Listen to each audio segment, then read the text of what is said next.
The meter is running, as they say. Robert Mueller's Russia investigation ticking off a hefty bill of nearly $17 million, and there's still no idea when it's all going to be over. Here now is Byron York, Washington Examiner chief political correspondent, a Fox News contributor. Well, Byron, what these figures don't show, and frankly, in the grand scheme of things, $17 million in a beltway isn't much. But what they don't show is how much time it's taken away from the executive branch of the government. We elected these guys to do a job. They're distracted from that job by Mueller.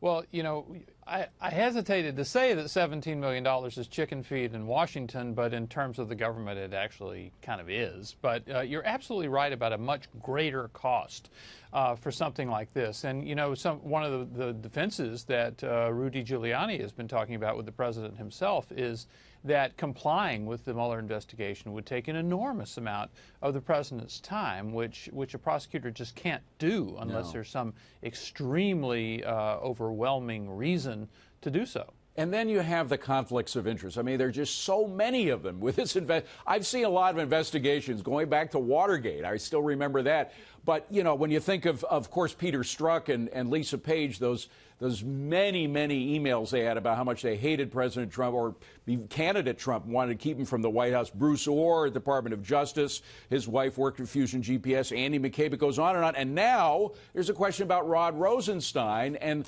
Lindsey Graham brought this up, the fact that he may be a witness and a potential witness for Mueller. Lindsey Graham said, should you recuse yourself from further interactions with and oversight of the Mueller investigation? Here's another one.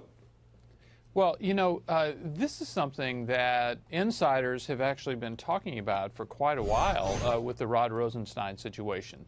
If the firing of James Comey is a big part of any case of obstruction against the president, if the firing of James Comey is a big part of that, how could Rod Rosenstein be involved in that, in supervising that at all? I mean, he was up to his neck in the firing of James Comey. Maybe it wasn't his doing, but he was. The president had him write this memo, and so it's unclear how Rosenstein can supervise this investigation and be a key witness in it at the same time. You know, Byron, here's another thing that's unclear, how this whole thing started. Kim Strassel in the Wall Street Journal wrote about that today.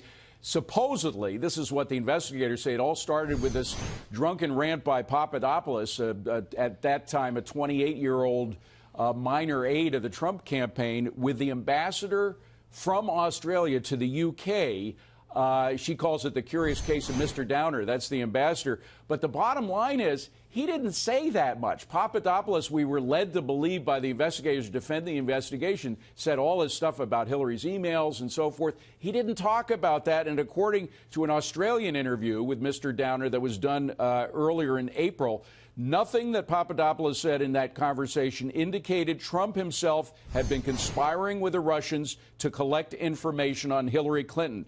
So it's fair to ask, was there enough to go on from this one source to create what Mueller has created, this huge investigation? And some investigators on Capitol Hill are asking just that. By the way, that happened prior to Mueller. I mean, this was started, the official start that we hear cited is July 31, 2016. But this interview, Downer has gone back to Australia and is a very, very widely experienced government official in Australia, and given an interview and basically said, by the way, Papadopoulos wasn't drunk. Nobody was drunk here. There was apparently one drink consumed, and that was about it.